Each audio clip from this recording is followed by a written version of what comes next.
Hoy es solo una pieza de museo, una parte de la historia que sigue viviendo mucho después de que el sistema político que la creó haya desaparecido. Una vez fue un arma letal de guerra. Como la avispa, sus brillantes colores avisaban a los que surcaban el cielo de que era una máquina de cuidado.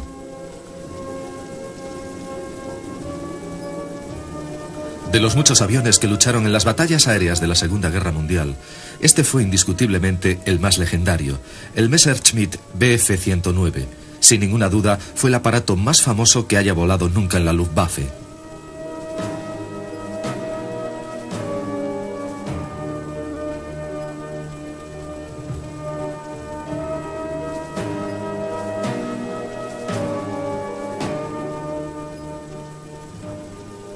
Se ha estimado que un enjambre de más de 35.000 unidades del 109 se construyeron en total, convirtiéndose en el avión de combate más numeroso de la historia. Han sido muchos los que han dicho que fue el mejor luchador de la guerra, pero, sin excepción, todos admiten que fue la piedra angular del poderío aéreo nazi.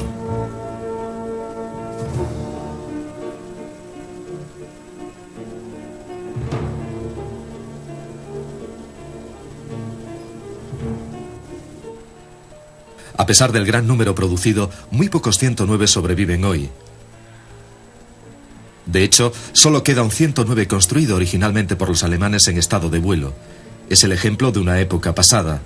Años de tumultos, destrozos y valentía sin precedentes.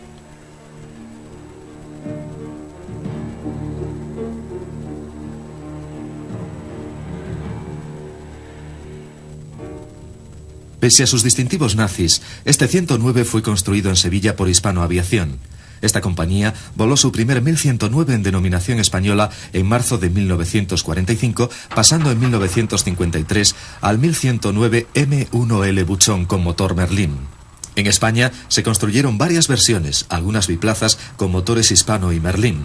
Cuando el último HA 1112 voló en Sevilla en 1956, se cerró un ciclo de 21 años de fabricación de este caza, con una cifra total probable de 35.000 unidades. Todavía evidentes sus bellas, resueltas y siempre amenazantes líneas que una vez fueron tan familiares en los cielos de Europa.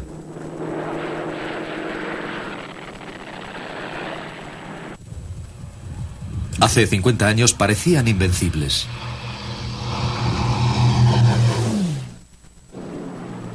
Pilotados por los más hábiles jóvenes alemanes, volaron una y otra vez hacia la victoria. Pero hacia el final de la guerra, un exhausto piloto de la Luftwaffe confesaba: «Cada vez que cierro la carlinga, siento que estoy cerrando mi propio ataúd».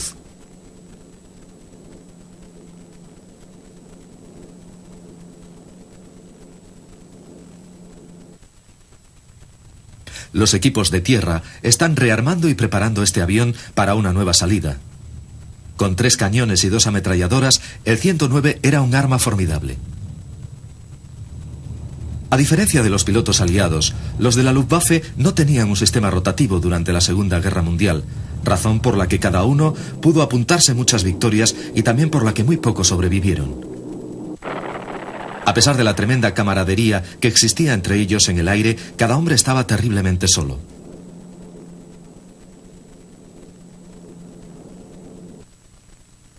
Los pilotos de combate surgieron como una casta militar aparte durante la Primera Guerra Mundial. Pero el éxito de hombres tan inmortales como Oswald Welke y Manfred von Richthofen, este último quizás el piloto de combate más famoso de la historia, fue tan legendario como breve. El tenaz Barón Rojo, cuyos 80 derribos jamás fueron igualados por ningún as de la Gran Guerra, se convirtió, al igual que otros pocos pilotos de combate, en un héroe reconocido internacionalmente.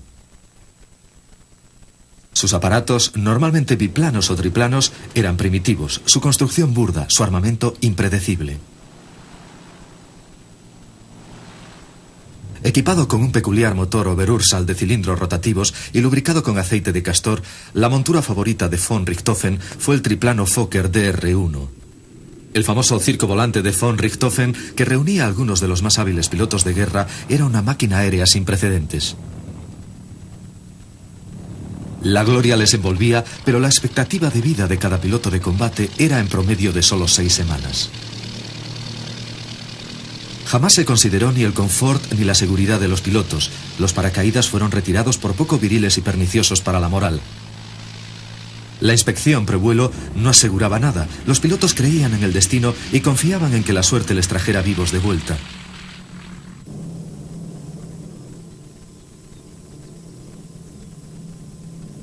Oswald Belke, que había enseñado a von Richthofen el arte de combate aéreo, fue derribado y muerto antes de poder celebrar su 26 cumpleaños. Von Richthofen, segundo por la derecha, fue enrolado por Belke como uno de los primeros miembros del Circo Volante. El 17 de septiembre de 1916, el Barón Rojo, como muy pronto fue conocido, se anotó su primera victoria cuando envió a tierra a un piloto inglés envuelto en llamas. Repetidamente condecorado, Richthofen fue más tarde derribado y muerto sobre trincheras inglesas y enterrado por sus propios enemigos con todos los honores militares. Entre los alumnos de Belke había otro joven as que acabaría siendo el comandante supremo de la Luftwaffe de Hitler. El nombre del aprendiz era Hermann Göring. Cuando heredó el mando del Circo Volante de Richthofen, quiso alterar la filosofía del combate que enseñara Belke. Esto no le hizo ganarse la simpatía de los más veteranos, pero como Richthofen fue condecorado por méritos de guerra. Göring sobrevivió a la guerra y, acreditado por sus 22 derribos durante los años 20, se introdujo en la explosiva arena de la política alemana. Una década más tarde, alcanzaría un increíble poder como parte del recién formado Partido Nacional Socialista de Adolf Hitler. Durante la Primera Guerra Mundial, el concepto Jasta de Belke, o escuadrón aéreo de persecución, fue puesto en práctica por una escasa pero valiente fuerza aérea imperial alemana. La Jasta, a base de Fokker D-7, representaba en 1918 la tecnología de combate más avanzada de la época. Al final de la Gran Guerra, el pueblo alemán se enfrentaba a un futuro sombrío e incierto. Con su ejército diezmado y su infraestructura física y política en ruinas, los alemanes tenían muy pocas opciones y muy poca esperanza. Pero todavía les aguardaba un desastre aún mayor. Tras el Tratado de Versalles, la antes poderosa Wehrmacht quedó restringida a 100.000 hombres, pero sus comandantes prusianos interpretaron la limitación a 100.000 oficiales. Poco a poco fue emergiendo un numeroso ejército clandestino irregular y más tarde el armamento necesario para equiparlo. La débil democracia alemana, la República de Weimar, no fue capaz de reactivar la anémica economía de la nación. Muy pronto, la desesperada población cayó en las manos de los fanáticos.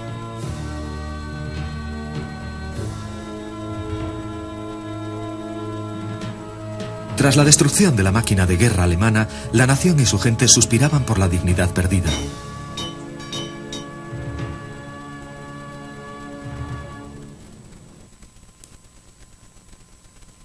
El Tratado de Versalles prohibió toda forma de aviación militar alemana, pero con el tiempo la aviación civil reapareció lentamente y algunos pequeños equipos se fueron uniendo hasta formar la aerolínea nacional Lufthansa.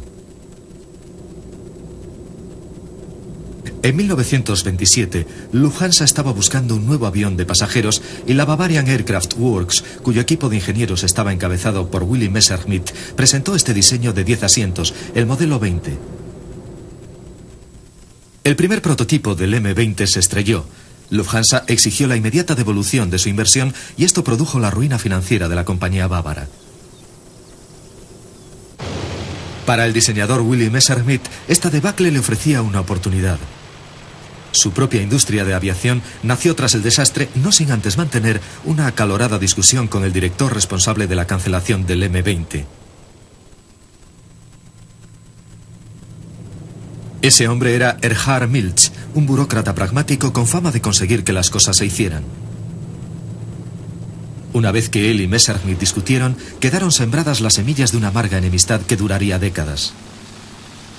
El fracaso del M20 y las limitaciones impuestas a la aviación militar en Versalles condujeron la energía de Messerschmitt hacia aviones civiles más pequeños. Este es el M21, notorio por su sistema de alas plegables que ahorraba espacio en el hangar. Fue una de las muchas ideas nuevas que le valió a Messerschmitt la reputación de ingeniero innovador.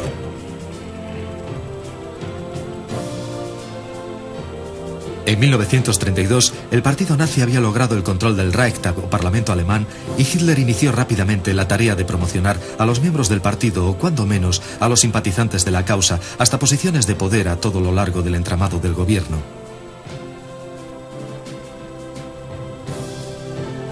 Tejió una intrincada red de seguidores bien escogidos, cada uno en una posición clave y vital para el nacimiento del nuevo Reich. Uno de ellos era Erhard Milch. Paradójicamente, Milch era medio judío, pero se le encomendó un importante papel en el desarrollo de la industria aeronáutica militar a pesar de todo. Para apartar cualquier estigma de la derrota de la última guerra, la Fuerza Aérea Alemana adoptó un nuevo nombre, la Luftwaffe. Pero en aquella reconstrucción, sus diseñadores seguían mirando al pasado. El punto de salida fue el Pfalz D-12, un caza biplano y uno de los primeros en incorporar el fuselaje totalmente metálico.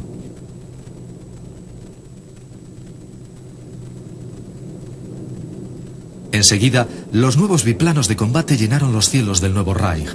Entre estos símbolos de la joven Luftwaffe estaba el Heinkel HE-61. Pero en 1934 también el Heinkel ya estaba desfasado y comenzó la búsqueda de un modelo más moderno. Un candidato madrugador fue el Arado 80, un monoplano aerodinámico. Tenía la carlinga abierta y fue presentado con aterrizaje fijo, aunque había sido previsto un sistema retráctil. La desventaja era su excesivo peso y nunca pasó de la fase de prototipo.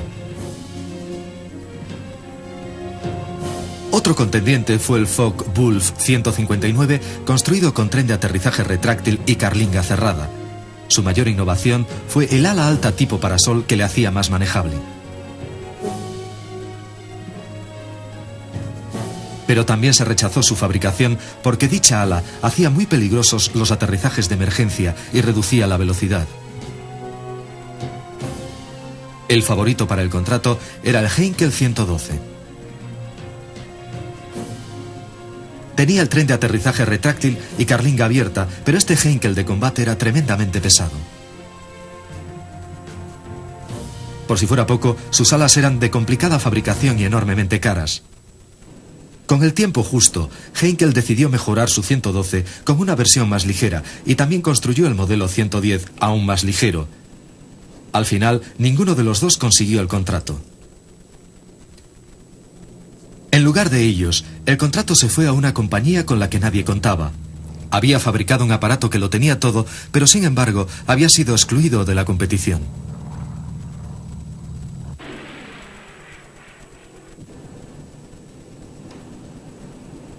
Aquella discusión de Messerschmitt con el ahora mariscal de campo Milch había causado que su compañía fuera virtualmente excluida de cualquier proyecto militar. A pesar de ello, con secreta confianza, habían construido un avión ligero monomotor al que se llamó Messerschmitt 108 Tifón. De aterrizador plegable, el diseño del 108 era limpio y simple. Incorporaba avanzadas características que le proporcionaban extraordinarias prestaciones. La carlinga era amplia y bastante confortable en comparación con los aviones de la época.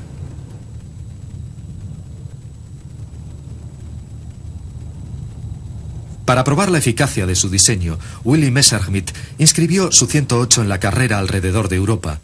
Y aunque no logró el primer lugar, el conjunto de sus características lo convirtieron en el ganador real.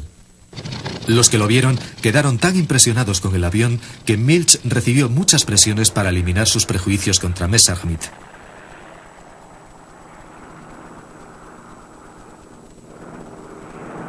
Al final, se permitió a Messerschmitt someter su diseño a concurso para el nuevo avión de combate. Pero el vengativo Milch le hizo saber claramente que aunque su compañía ganara el concurso, sería otra la que construyera el avión. Sin perder la fe, Willy Messerschmitt aceptó el reto. Messerschmitt se aplicó inmediatamente a afinar el 108 para dotarle de mejor aerodinámica y puso todo su énfasis en la velocidad, porque a menos de que su diseño fuera superior con mucho al de Heinkel, sabía que Milch le apretaría las clavijas. El Messerschmitt resultante tras las mejoras llegó a ser una leyenda de la aviación. Denominado 109, era un esbelto monoplano de carlinga cerrada y tren de aterrizaje retráctil. Era además un aparato mucho más fácil de construir que el complicado 112.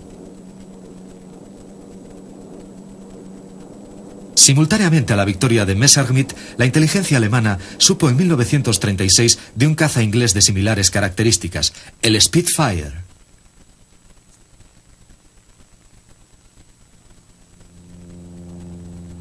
El Messerschmitt 109 introdujo muchas novedades. Fue el avión que volaría a la inmortalidad en la batalla de Inglaterra. Con su estrecho aterrizador, el impacto de la toma de tierra era absorbido por el fuselaje y no por las alas.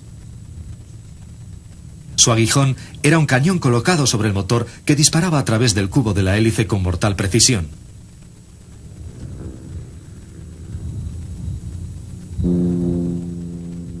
Sus alas eran ligeras y fácilmente desmontables. Una vez desmontadas y colocadas a lo largo del fuselaje, el aparato ocupaba un volumen reducido, facilitando su transporte por tierra o vía férrea.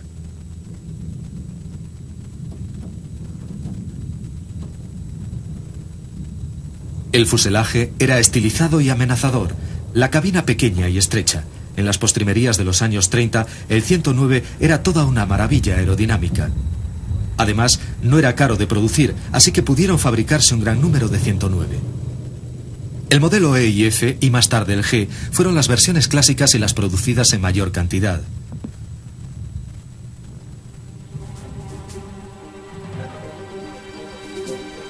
El 109, modelo E, o E-1000, como le llamaban los pilotos alemanes, fue enviado a curtirse en combate en la Guerra Civil Española. La Legión Cóndor, compuesta por unos 6.000 hombres de la Luftwaffe, ayudó a las tropas de Franco adquiriendo una experiencia vital para años venideros.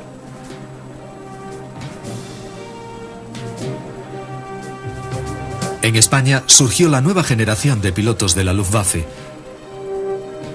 Pero aunque los 109 mostraron considerables progresos en el combate, la máquina todavía tenía algunas deficiencias.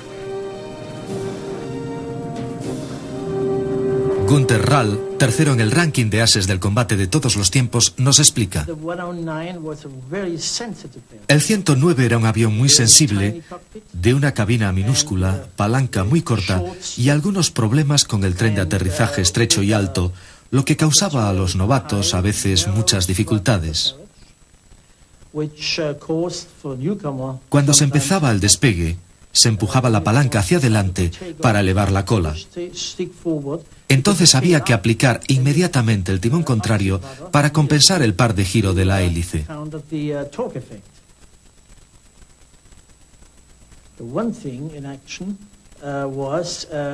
Su punto flaco en combate era la pobre estabilidad lateral a altas velocidades y el hecho de que las aletas de las alas a veces se abrían durante virajes cerrados.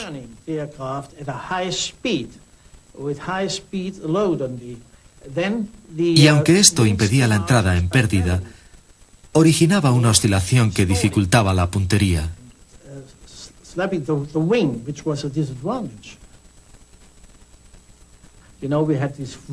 Tenía aquella extraña carlinga y además tras la cabeza del piloto una placa de acero para protegerla. La cabeza estaba protegida, sí, pero anulaba la visión trasera. Así que en los primeros días pusimos en la cabina un retrovisor, pero la vibración del avión era tan fuerte que no se podía ver nada en el espejo y si veías a alguien en él, solo era una cuestión de segundos que te derribasen, porque ese alguien estaba ya completamente detrás de ti. A pesar de que el Messerschmitt 109 tenía una avanzada y aerodinámicamente eficaz célula, como todos los cazas, la clave de su éxito estaba en el motor. Para muchos 109 fue el Daimler-Benz 600. Hoy en día es posible admirar una de esas plantas motrices únicas gracias al fenomenal trabajo del equipo de restauración de Messerschmitt en el Museo Imperial de la Guerra en Duxford. Ian Mason, del equipo de restauración, nos explica. El motor que tenemos delante es un Daimler-Benz DB605A del Messerschmitt Bf109G. El motor en sí es bastante convencional en su diseño, con 12 cilindros en V, excepto en que está invertido. Motores como los Merlin o Allison o cualquiera de su clase están todos ellos en V hacia arriba, con el carburador aquí en el centro. Los alemanes cambiaron esta configuración colocando la V en posición invertida y reemplazando el carburador con una unidad de inyección de combustible, lo que le da mucha más rapidez de respuesta al motor. Cuando se acciona el acelerador, se consigue una respuesta casi inmediata. Y también se evitan los problemas con los Gs negativos, lo que fue muy importante en la época de la batalla de Inglaterra. Incluso bajo los estándares de la ingeniería actual, el motor Daimler-Benz sigue siendo magnífico, como lo demostró la inspección hecha por Rolls-Royce. Los de Rolls se lo llevaron a su local, lo midieron y encontraron que estaba dentro de las muy estrechas tolerancias de fábrica. Y sus palabras para nosotros fueron: por Dios, ojo con el cigüeñal, porque sería imposible construir otro con los medios que hoy tenemos. Así que cuando piensas que los alemanes fabricaron 100.000 de estos motores con tan estrechas tolerancias, es algo que dice mucho acerca de la industria alemana de los años 40. La ingeniería alemana era reconocida por su precisión y los motores de la serie 600 de Daimler-Benz mantuvieron esa tradición. Este motor estaba perfectamente diseñado para la célula del Messerschmitt y además podía ser reemplazado en cuestión de horas. La ventaja era que el 109 podía volver al combate en la mitad de tiempo que requería Spitfire, el británico.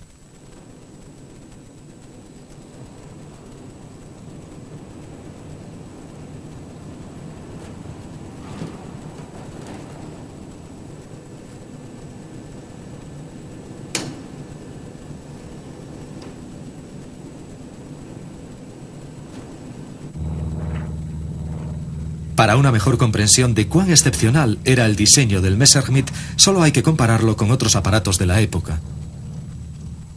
Por aquellos mismos años, la Fuerza Aérea Italiana, en tiempos considerada la mejor de Europa, volaba modelos como el Macchi 200. Escaso de potencia y armamento, era un aparato una generación por detrás del 109.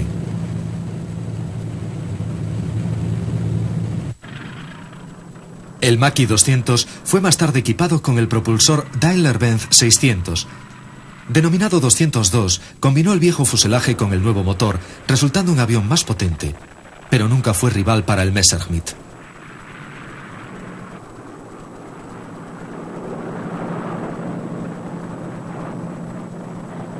La Fuerza Aérea Soviética tenía su propio caza de motor de cilindros en línea. Los primeros MiG estaban todavía desarrollándose, pero en 1939 ninguno de ellos estaba en servicio. Más tarde, en combate contra un experimentado piloto de 109, raramente el MiG podría tener una oportunidad. Los Estados Unidos también tenían cazas monomotores en servicio.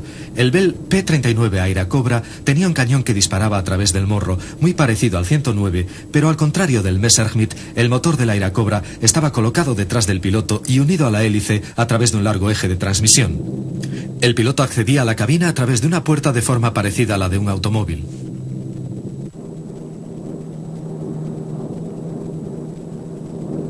A pesar de ciertas avanzadas características como su tren triciclo retráctil, el Airacobra estaba terriblemente escaso de potencia. Pero con todas sus limitaciones era lo que había disponible, y en la otra esquina del mundo, pilotados por soviéticos, 10.000 Airacobras se batieron contra la poderosa Luftwaffe sobre los cielos de Rusia. Los 109 alemanes más rápidos y manejables los derribaban casi sin verlos. En 1939, otro avión producido en los Estados Unidos fue el P-40. Equipaba un motor Allison parecido al del P-39, pero de diseño mucho más convencional. Careciendo de turbocompresor, no era muy bueno a gran altitud. El mejor caza francés era el de Boatin D-520. Fabricados a toda prisa en una nación que esperaba atenazada la agresión nazi, tampoco fueron obstáculo para los 109. 1939 encontró a la RAF con dos cazas principales listos para la guerra. Cada uno de ellos sería un clásico: el Hawker Hurricane y el Supermarine Spitfire. Este último fue el avión que derrotaría a la Luftwaffe de Goering, el gran rival del 109. Ambos aparatos británicos estaban equipados con los soberbios motores Rolls-Royce Merlin. El Hurricane era lento, pero tenía un gran radio de acción, 600 millas, mucho más que el 109. El Spitfire, mucho más rápido y manejable, no alcanzaba el techo ni tenía la capacidad de picado del avión alemán. Todo estaba preparado para una guerra en el aire como jamás había visto el mundo.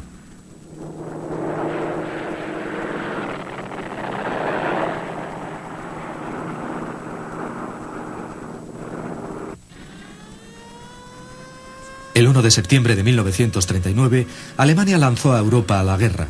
Más de 200 Messerschmitt Bf-109 sobrevolaron el cielo de Polonia como punta de lanza del ataque sorpresa. Sin ninguna duda, el mejor avión de combate del momento estaba además pilotado por los mejores aviadores del mundo.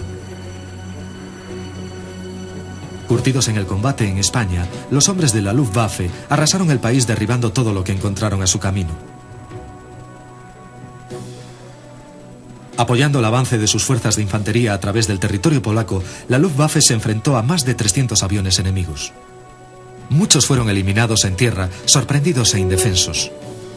Los polacos ofrecieron una resistencia tan heroica como inútil. Cuando el humo del ataque se disipó, la Fuerza Aérea Polaca simplemente había dejado de existir, arrasada y dispersa por todo el territorio que se suponía debía proteger. La Luftwaffe perdió menos de 80 aparatos.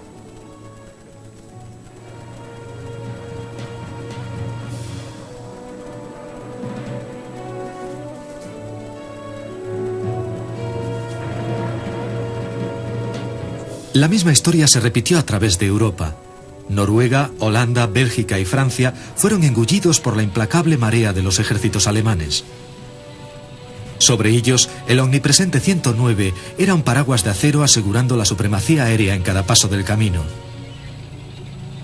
En junio de 1940, la fuerza expedicionaria británica enviada en ayuda de los franceses estaba atrapada en un cerco mortal. A pesar de que el milagro de Dunkerque salvó a cerca de 350.000 soldados aliados, el precio que se pagó por la evacuación fue alto. 44.000 soldados franceses y británicos fueron muertos o capturados. Sobre aquellas playas, los Messerschmitt 109 hicieron su día.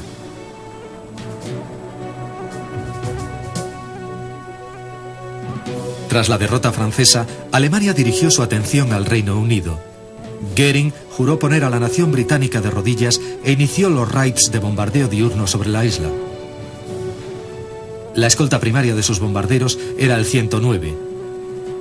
Alentados por aquellas históricas palabras de Hugh Dowding, el destino de generaciones enteras está en vuestras manos, los pilotos británicos de los Spitfire y Hurricanes se arrojaron sobre el invasor.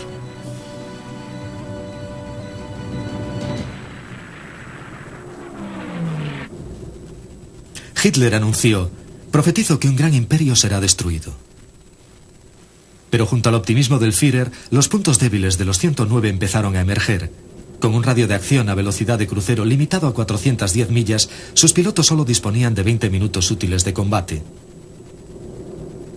En cierta ocasión, de una docena de sedientos 109 que regresaban de una misión, 5 tuvieron que aterrizar de emergencia sobre suelo francés y los otros 7 fueron tragados por el Canal de la Mancha. Los británicos tenían muchos Hurricanes en servicio y muy pronto los pilotos de la RAF aprendieron a luchar con estos lentos aparatos contra los bombarderos enemigos, mientras los más rápidos Spitfire mantenían ocupados a los 109, haciéndoles gastar su precioso combustible.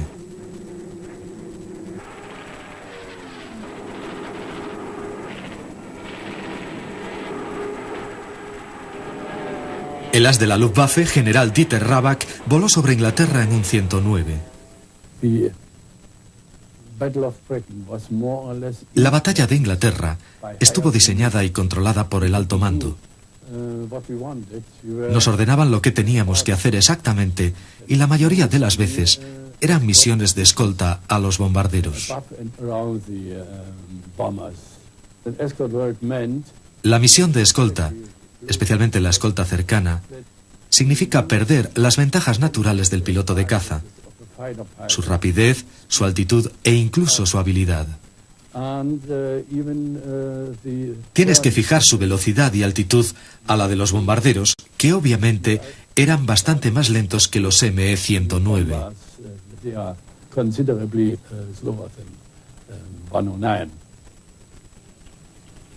Ciertamente, el corto alcance de los 109 era un hándicap en misiones de escolta de bombarderos. Pero frente a las trágicas pérdidas que sufrieron, tenían ciertas ventajas. Con un techo de 2000 pies más que los Spitfires, podían picar sobre los pilotos ingleses sin que estos lo sospecharan. Cuando salieron los más potentes 109F, sus ventajas mejoraron notablemente.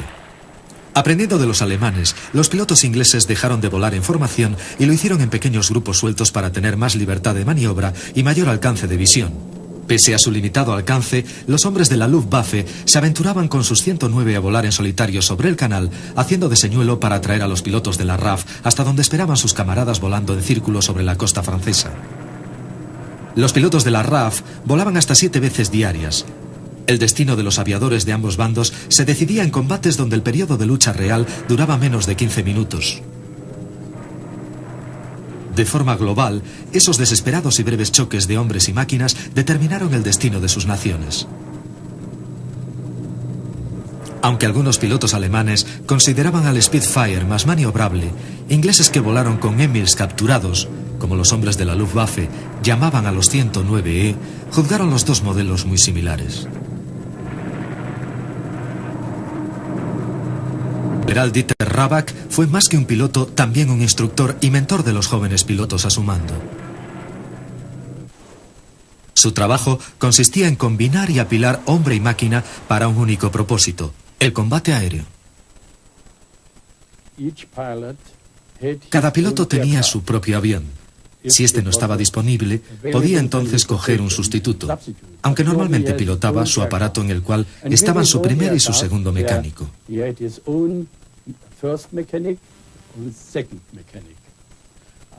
En Alemania, ya sabe, teníamos esta unidad de cuatro aparatos a los que llamábamos Swarm.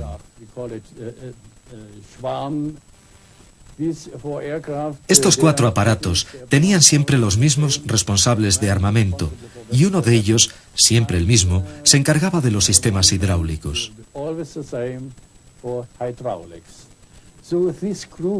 Así que el grupo funcionaba como una piña. Los 4 aparatos, los 4 pilotos y los mecánicos de tierra que volaban con el corazón junto a sus pilotos cuando salía el grupo, esperando, deseando y rezando para que todos volvieran y que lo hicieran con la victoria.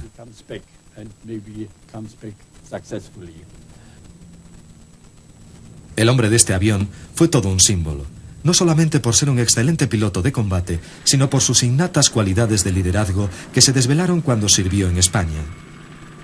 Finalmente, todo ello llevó a su nombramiento como general de aviación de caza. Werner Mölders fue una inspiración para los jóvenes pilotos alemanes. Aunque Mölders solo respondía ante Göring, se distanció paulatinamente del alto mando, prefiriendo estar con sus hombres. Este católico devoto nunca se avergonzó de confesar en público el miedo que frecuentemente experimentaba antes de entrar en combate y el shock que siempre le quedaba después. Primero como piloto y luego como general, hizo mucho para revivir el viejo espíritu de Richthofen, el Barón Rojo. En 1941, Hitler se embarcó en la fatal invasión de Rusia. Volviendo del frente del este, ya lejos de los cañones enemigos, el avión de transporte que traía a Werner Mölders se estrelló. Alemania había perdido uno de sus primeros auténticos héroes de guerra. Toda la nación lloró la muerte de su general, pero otro gran as iba a reemplazar a Mölders. Se llamaba Adolf Galland. También había luchado en España. 94 pilotos enemigos habían caído bajo su fuego. En este plano es el primero por la derecha. Era un piloto muy experimentado y un líder en el aire, cosas que no significan siempre lo mismo. Teníamos grandes pilotos individuales, grandes tiradores, pero no siempre capaces de liderar una unidad en el cielo. Eran combatientes solitarios. Galland fue además un gran líder, y cuando Mölders murió, él cogió el relevo como general del arma de caza e hizo mucho por la Luftwaffe. Su obsesión, su opinión era, en el 41 o 42, cuando fue nombrado,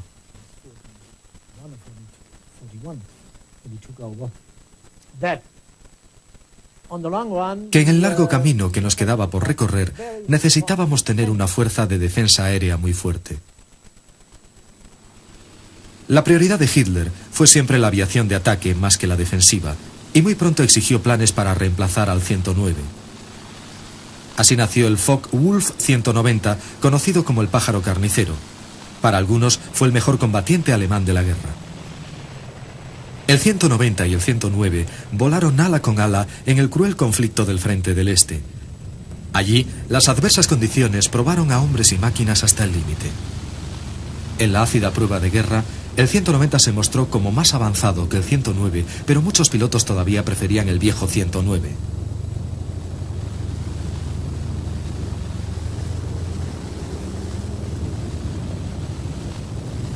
En el oeste, ejércitos de bombarderos comenzaron a sembrar de escombros el corazón de Alemania.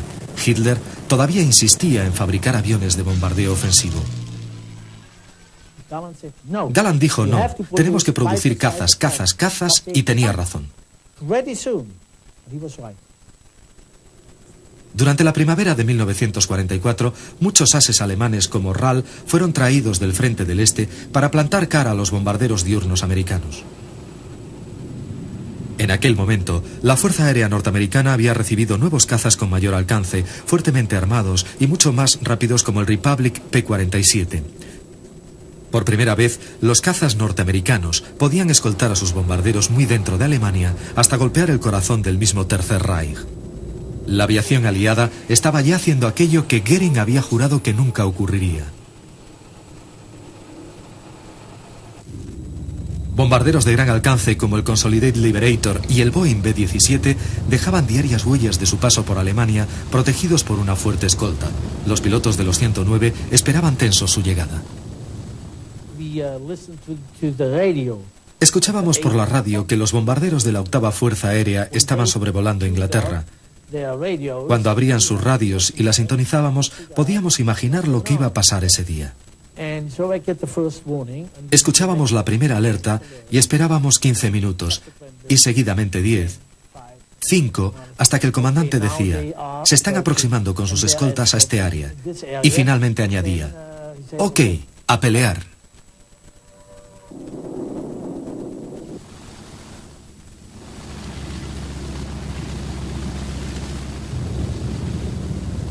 Luchar contra aquella marea de bombarderos enemigos supuso el mayor desafío para los pilotos de la Luftwaffe desde que comenzó la guerra.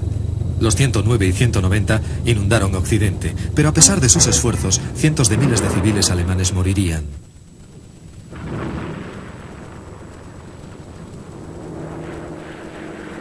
La Luftwaffe tenía entonces la ventaja del defensor. Los pilotos americanos llevaban ya horas volando cuando sus adversarios alemanes recibían la orden de despegar.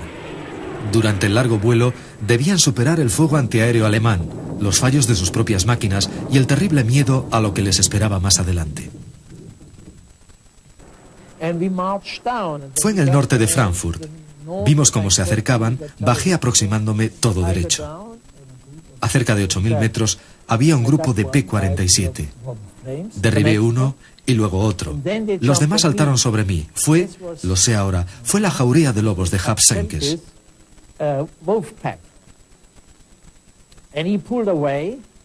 El segundo elemento de los 4 saltó encima de mí.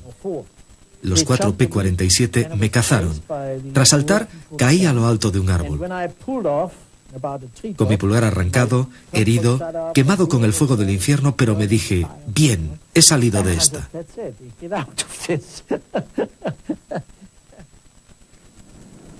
Fue su único derribo tras 275 victorias conseguidas en años de duros combates, pero pudo salvar la vida.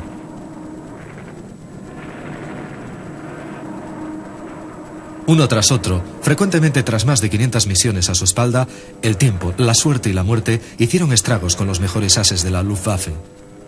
Entre enero y abril de 1944 se perdieron más de 1000 pilotos de caza de la Luftwaffe, aunque los aviadores aliados también llevaron lo suyo. En 1943, casi una tercera parte de las tripulaciones de los bombarderos nunca llegaron a alcanzar el final de su primer turno de 25 misiones. Pero inexplicablemente, la producción alemana de aviones se incrementó en 1944.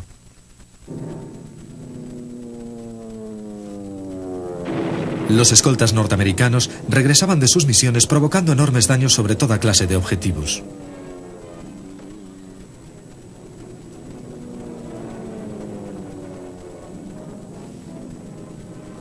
La ferocidad de los cazas de la 8ª Fuerza Aérea convirtieron muchas bases de la Luftwaffe casi en cenizas.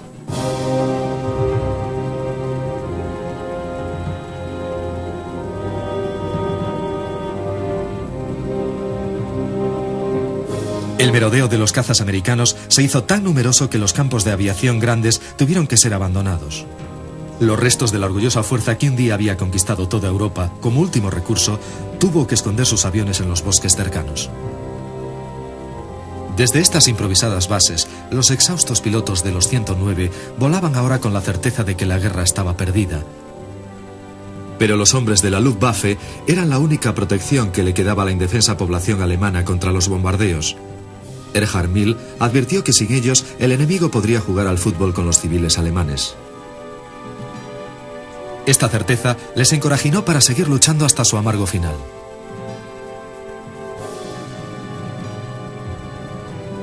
En los últimos meses del conflicto, este diseño de 1934 ya tenía 11 años de antigüedad. El 109 y los hombres que lo volaron siguieron adelante a pesar de la abismal desproporción de fuerzas. Los aviadores de la Luftwaffe estaban a veces en desventaja de hasta 8-1. No hace mucho tiempo rodeados de prestigio, con buenos coches y estatus de héroes, ahora solo estaban cansados y entumecidos. Llegué al ala 52 en noviembre de 1942, cuando el ala tenía cerca de 4.000 victorias aéreas.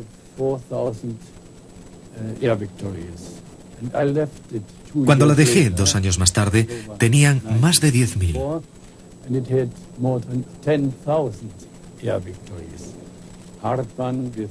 Hartmann, con el mayor número de ellas, Barkon, Bath, Rall, Steinhoff y Oblesser, todos ellos con más de 150 derribos enemigos.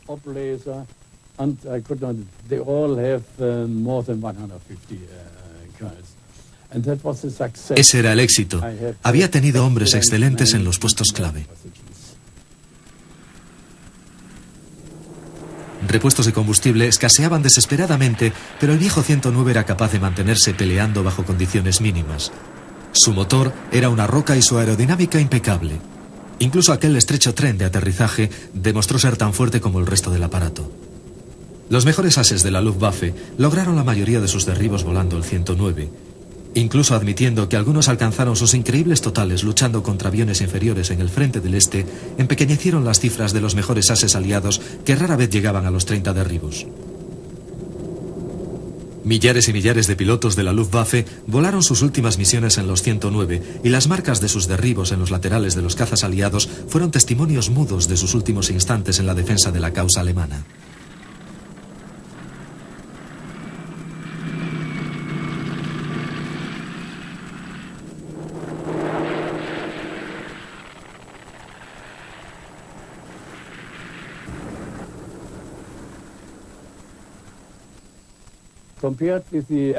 Comparados con los americanos, que normalmente volaban 50 misiones y luego se iban a casa y quizás tenían un segundo turno, nosotros los alemanes tuvimos que volar hasta que la guerra acabase o fuéramos derribados.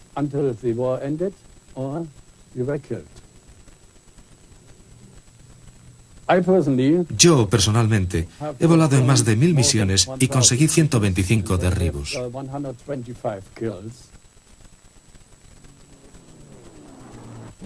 Al colapso de la Alemania nazi, la guerra aérea terminó rápidamente y sin ceremonias. En enero de 1945 quedaban menos de 1 millar de 109. Al final de la guerra, ni siquiera 500 estaban en condiciones de vuelo.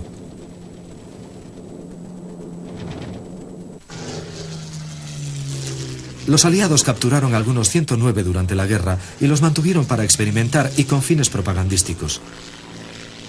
Consiguieron adaptar fácilmente otros repuestos al avión y los pilotos aprendían a volarlo simplemente arrancando el motor y despegando.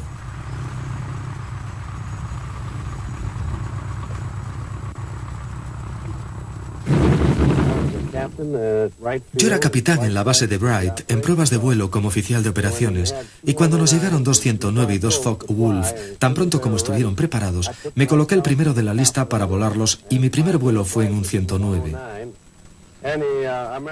Y me elevé.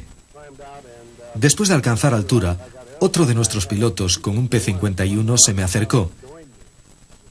Así que subimos más e hicimos una prueba comparativa. El 109 lo hizo bien, pienso que muy bien.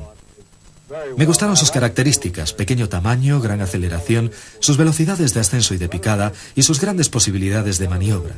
Su timón de profundidad respondía mejor que el del Spitfire o P-51.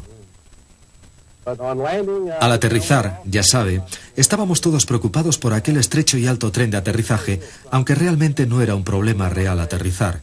El 109, a pesar de la visibilidad de la carlinga, que todos los pilotos criticaban, resultaba un cómodo avión de caza. Hoy, muy pocos sobreviven. Algunos son españoles, de hispanoaviación, irónicamente equipados con motores británicos Rolls-Royce Merlin, frente a sus homólogos alemanes que tienen diferente forma del carenado del motor y sus hélices de 4 palas.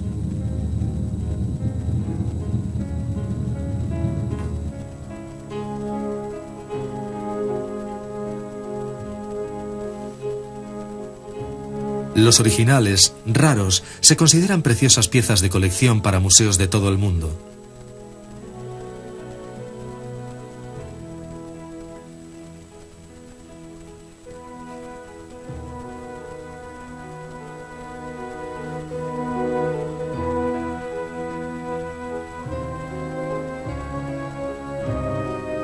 Testimonio de la obra del genial Willy Messerschmitt, están ahora mimados y cuidados como niños por equipos que vigilan cada mínimo componente.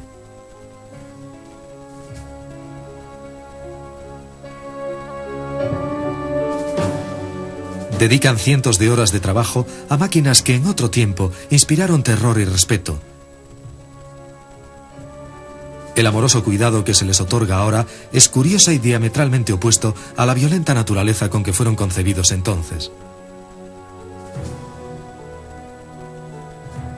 Concienzudamente restaurados, cada pieza forma parte de un mosaico que pertenece a una época pasada. Una época en la que el ME-109 fue enviado a proteger los bombarderos alemanes en su intento de destruir el espíritu y la tierra de la población inglesa. Al final de la guerra, se cambiaron los papeles y fue el 109 quien luchaba desesperadamente para detener los ignominiosos bombarderos aliados. Pero fallaron en esta misión y casi 500.000 civiles murieron bajo la lluvia de bombas. El mariscal de campo Milch lamentó que la única materia prima que no puede reponerse es la sangre humana. Cuando el último 109 disparó su último proyectil y sucumbió finalmente, cerca de 160.000 aviadores ingleses y americanos y un enorme e indeterminado número de pilotos alemanes habían dejado sus vidas allá en lo alto, sobre los campos y ciudades de Europa.